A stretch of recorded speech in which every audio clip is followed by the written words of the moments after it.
निवारा, ज्याला आपण हक्काचं घर म्हणतो, अशा हक्काच्या घरासाठी मनुष्य आजीवन झटत असतो. मानवी संस्कृतीच्या विकासात ही गरज अधिक समृद्ध होताना दिसते. वाढत्या शहरीकरणात गावांचे स्वरूप सुद्धा विस्तारत आहे. त्यामुळे जागेचा कार्यक्षम आणि प्रभावी वापर करणं काळाची गरज आहे. विविध आवास योजनांतर्गत लाभार्थ्यांना घरकुल मंजूर होऊनही जागेअभावी किंवा अपुऱ्या जागेमुळे त्यांना घरकुलाचा लाभ देणे शक्य होत नव्हते. याकरता संचालक, राज्य व्यवस्थापन कक्ष, ग्रामीण गृहनिर्माण कार्यालयाच्या माध्यमातून केंद्र पुरस्कृत प्रधानमंत्री आवास योजना ग्रामीण तसेच राज्य पुरस्कृत या सर्व ग्रामीण गृहनिर्माण योजनांची प्रभावी अंमलबजावणी करण्याच्या कामात गतिमानता व गुणवत्ता आणण्यासाठी राज्यात राबवण्यात आलेल्या महाआवास अभियानाच्या माध्यमातून बहुमजली इमारती उभारण्याचा उपक्रम हाती घेतला. जागांची कमतरता व जागांच्या वाढत्या किमती यांचा विचार करून कमी जागेत जास्त लाभार्थी सामावण्यासाठी लाभार्थ्यांना एकत्र आणून व त्यांच्या एकत्रित निधीतून जागा खरेदी करून लाभार्थ्यांचे घराचे स्वप्न पूर्ण करणे हा बहुमजली इमारती उभारणीचा मुख्य उद्देश आहे.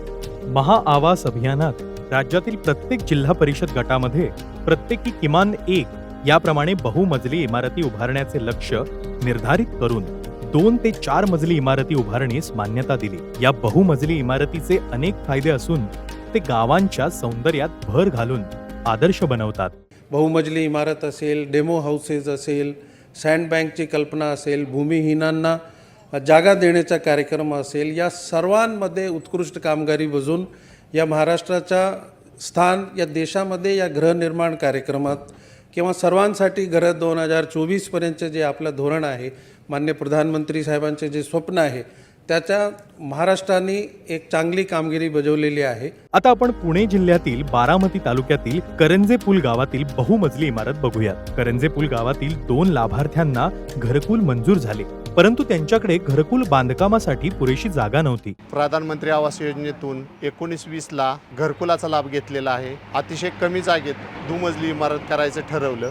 महाआवास अभियानांतर्गत हे घरकुलाचा लाभ भेटला आणि पुरस्कारही भेटला. बहुमजली इमारतीच्या पर्यायाबद्दल माहिती दिली. हा पर्याय त्यांना पटला आणि वेळ न गमावता त्यांनी बहुमजली इमारतीचा पर्याय स्वीकारून बांधकामात सहकार्य केले.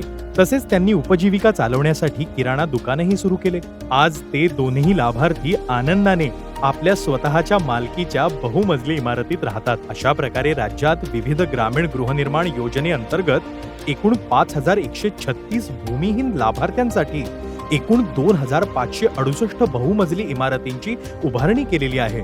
महाआवास अभियानामध्ये गरीब, भूमिहीन, बेघर व गरजू लोकांसाठी बहुमजली इमारतीचा पर्याय खरोखरच ग्रामीण समुदायाचे जीवन समृद्ध करण्याच्या दिशेने महत्त्वाचे पाऊल आहे. महाराष्ट्र शासनाचा एकच ध्यास, राज्यातील सर्वांसाठी आवास.